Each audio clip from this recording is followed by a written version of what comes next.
Have you ever been stuck in one of those group projects where it feels like everyone's working hard, Yeah. but you're not actually getting anywhere? Oh, yeah. Like you're paddling like crazy, but the boat's just going in circles. Absolutely. Yeah. Or maybe you've joined like an online learning community all excited to collaborate, and then you get there and it's like, Yeah. okay, great, we're all here, but now what? Right. What do we actually do? Exactly. And that kind of brings us to today's deep dive, right? Mm, You know how we love to dig into research and pull out like those golden nuggets of insight. absolutely. Well, you shared a really fascinating meta-analysis with us Yeah. by Vogel and colleagues, Right. and it's called Socio-Cognitive Scaffolding with Computer-Supported Collaboration Scripts. Catchy title. And meta-analyses. Those are really cool because it's like Yeah. zooming out and seeing the big picture across a ton of studies. Exactly. It's like a bird's eye view of the research landscape. Yeah, it's like looking at a forest instead of just focusing on like one tree. Mm-hmm. And in this case, Vogel and their team basically took a look at a whole bunch of research on how Yeah. using computers and these structured guides Right. can really influence how well we learn together online. It's a really efficient way to figure out what the evidence is actually telling us. Exactly. So our Yeah. mission today, really the whole reason we're doing this deep dive, Mm-hmm. is to pull out like those key takeaways for you, our listener. Absolutely. And make it as practical as possible. Yeah, so we're going to tackle some big questions like Okay. when we use online tools to learn together, Yeah. especially when we use those built-in guides, the scripts. Right. Does it actually help us learn the subject better? Yeah, that's the big one. And does it help us become better collaborators? Like, are we actually improving our collaboration skills? Exactly. And if so, like what is it about these scripts that makes them so magical? Yeah, what's the secret sauce? So we're here to give you like the shortcut, The cheat sheet. yeah, the cheat sheet to understanding this super important area of learning.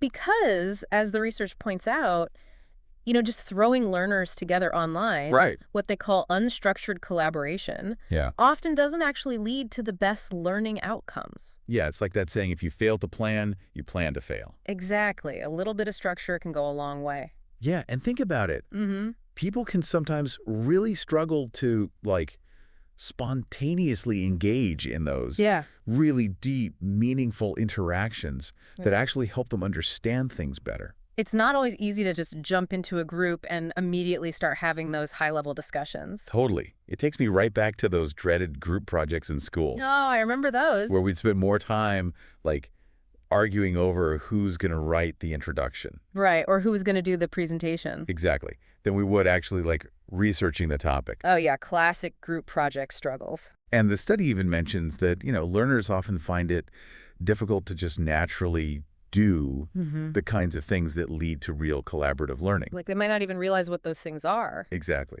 And that's where this whole idea of CSCL scripts comes in, right? Right, CSCL stands for Computer-Supported Collaborative Learning. Oh, So it's basically using technology to help people learn together. got it. And these scripts are like built-in instructions within Wow. that technology that kind of guide how learners should interact. So it's like the software is like subtly nudging you in the right direction? Yeah, it's like giving you a little bit of a roadmap for how to collaborate effectively. Okay, that makes sense.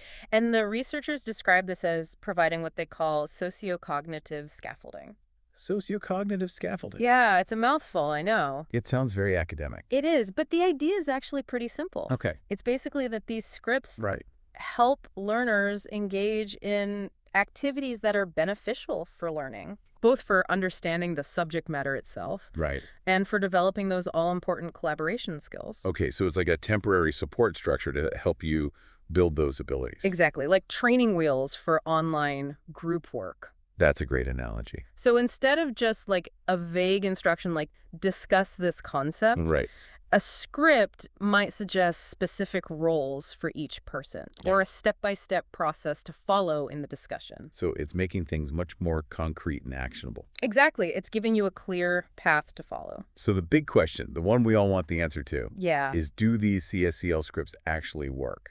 That's the million-dollar question. Do they live up to the hype? And that's precisely what Vogel and colleagues were trying to figure out with their meta-analysis. Okay. They looked at a ton of different studies to get a sense of how effective these scripts really are. Okay, spill the beans.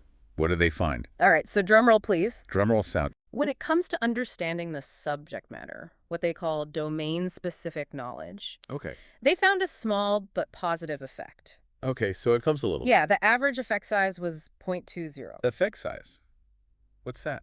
Think of effect size as a way to measure how much of a real-world difference something makes. Okay. So 0.20 is noticeable, but it's a modest improvement, Got it. like a slight upgrade. Like going from regular gas to, like, mid-grade. Yeah, something like that. Not premium, but a little better. Exactly. Okay, so these scripts can give you a bit of a nudge Yeah, a little boost. in grasping the content. It's not going to magically make you an expert, Right.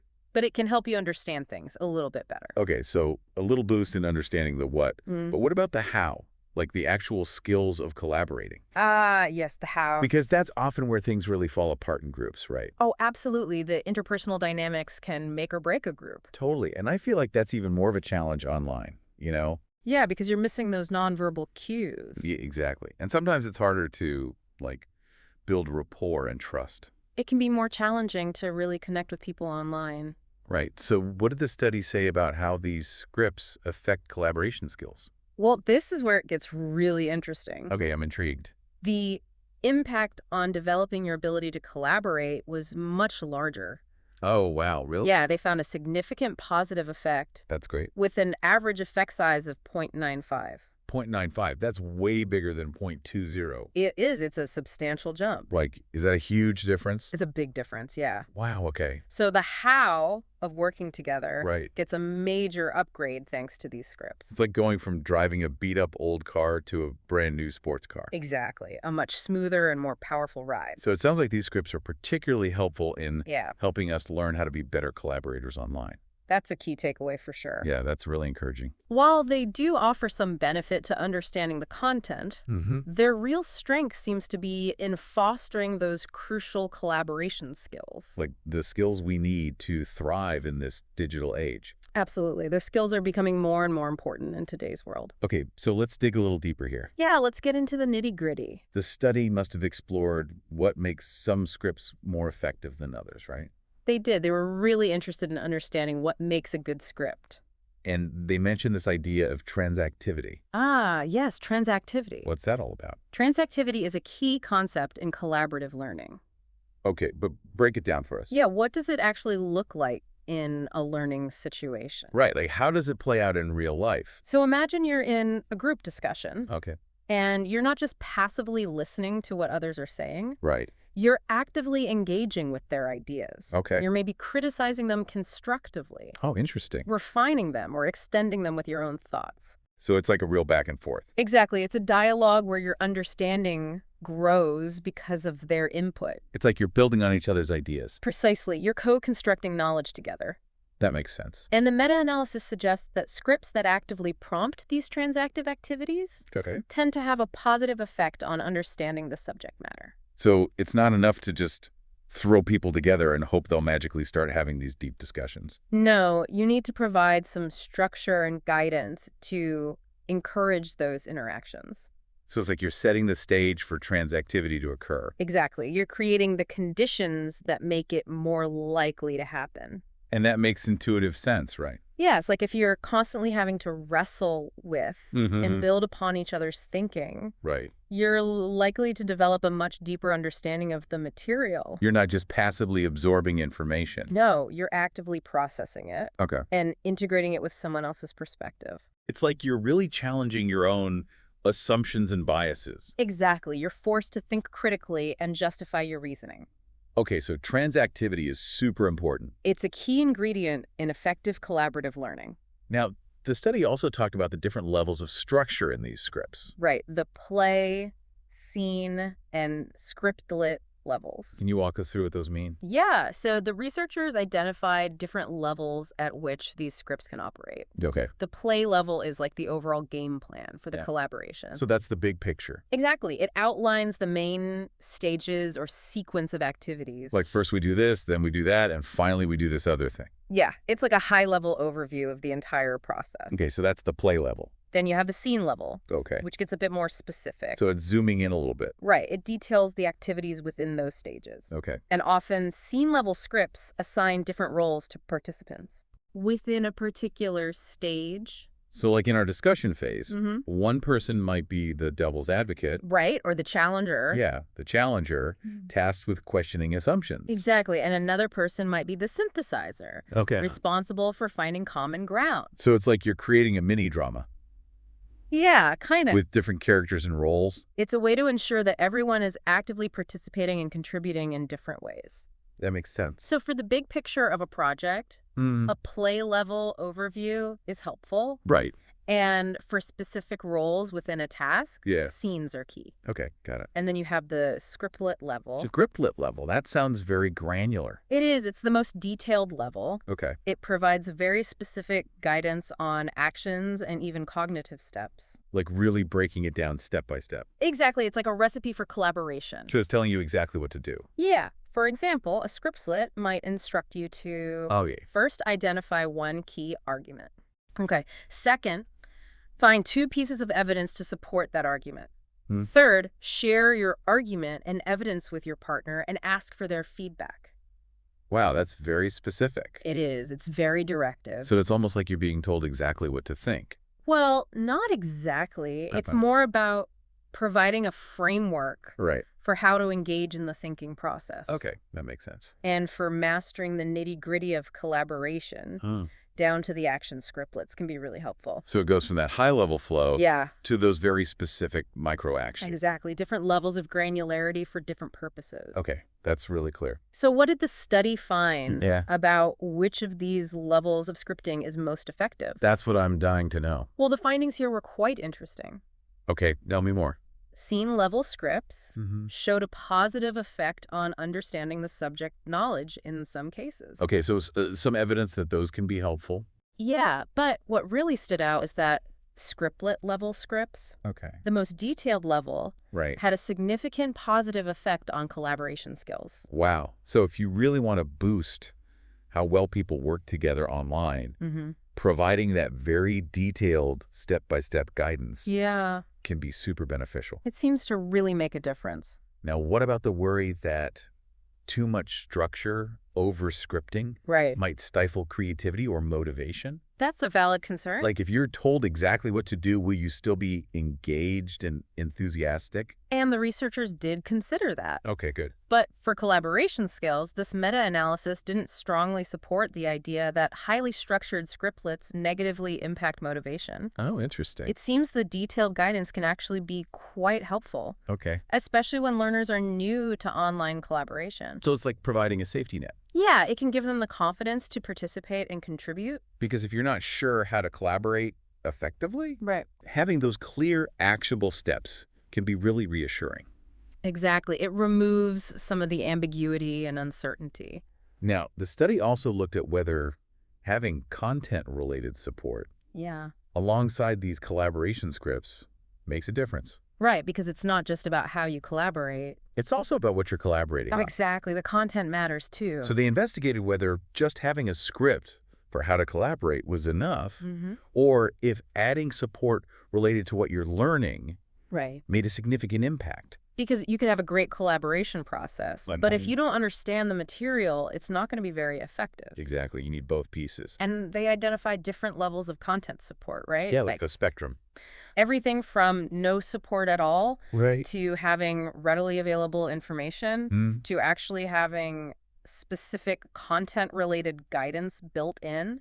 So like different levels of scaffolding for the actual subject matter? Precisely. They distinguish between no content support, simply making general information accessible. Right, like having a library of resources. Yeah, and providing actual content-specific scaffolds. Okay. Things like worked examples, concept maps, or prompts. So it's like giving them tools to help them grapple with the content itself. Exactly. It's not just about telling them to collaborate. It's about giving them the support they need to actually understand and apply the concepts. And what did they find?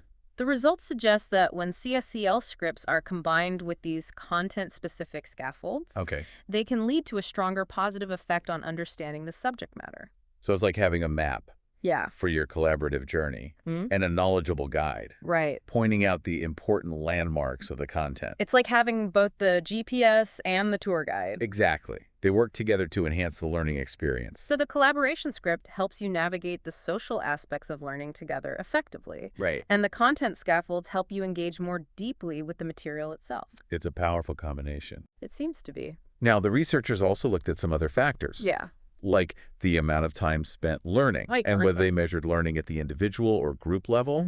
Those are important considerations. Were there any clear trends there? The results for those other factors were less clear-cut Okay. in this particular meta-analysis. So more research is needed. Probably, yeah. But they did find that the specific subject discipline Yeah. seemed to be a significant factor for collaboration skills. Yeah. Really? Suggesting that what works best might vary depending on what you're studying. That makes sense. Like collaboration in a science lab might need a different kind of script Yeah. than a group project in a history class. Because the nature of the tasks and the Yeah. skills involved are different. Exactly. So one size doesn't fit all. So to bring it all back to you, our listener, Yeah, let's wrap things up. this deep dive into the meta-analysis by Vogel and colleagues Mm-hmm. really underscores that when we put thought into how we learn together online, yeah, it's about being intentional. Especially by using these CSCL scripts. Those structured guides, It can genuinely improve both what we learn the content knowledge, and, even more significantly, how well we collaborate. those crucial collaboration skills, The key seems to be building in opportunities for real interaction, that transactivity we talked about, where you're really engaging with each other's ideas and building on them. and pairing those collaborative structures Yeah. with good support for the actual content. So you're getting the best of both worlds. It's like you're giving learners the tools and the guidance they need to succeed. Exactly. You're setting them up for success. And this study definitely gives us a lot to ponder. Oh, yeah. Lots of food for thought. It raises some really interesting questions like, Yeah, like what? how can we best tailor these scripts to different learning objectives? That's a big one. And what about learners who are already skilled collaborators? Right. How do we provide support without being too restrictive? Exactly. Those are great questions for future research. And for anyone who's involved in designing learning experiences. If you've ever navigated the world of online group work, Yeah, that love-hate relationship. whether it was a fantastic success or a complete disaster, We've all been there. or if you're involved in designing learning environments in any way, Yeah, if you're a teacher, an instructional designer, or anyone who cares about how people learn, this is clearly a field with tons of potential. it's ripe for exploration. We definitely encourage you to maybe even take a look at the original research. Yeah, check out the study by Vogel and colleagues. It's a really solid foundation. A great starting point. And think about the online learning experiences you've had. Yeah, reflect on your own experiences. Did they incorporate any structured collaboration? Were there any scripts involved? Could more structure or different kinds of support have made them more effective for you or your fellow learners? It's always good to think about how we can improve things. And what really stood out to you? Yeah, what resonated with you? As we were exploring these findings, What are your key takeaways? and finally consider this. Okay, one last thought. Given the increasing reliance on effective teamwork in our digital world, Yeah, it's everywhere. thoughtfully designed computer-supported collaboration scripts Those magical scripts. be a key to unlocking more effective learning and driving innovation across a wide range of fields. It's a compelling thought, isn't it? It is. It's something to really think about. Yeah, it's an exciting possibility. Thanks for joining us for this deep dive. It's been a pleasure. We'll see you next time. Until then, happy collaborating.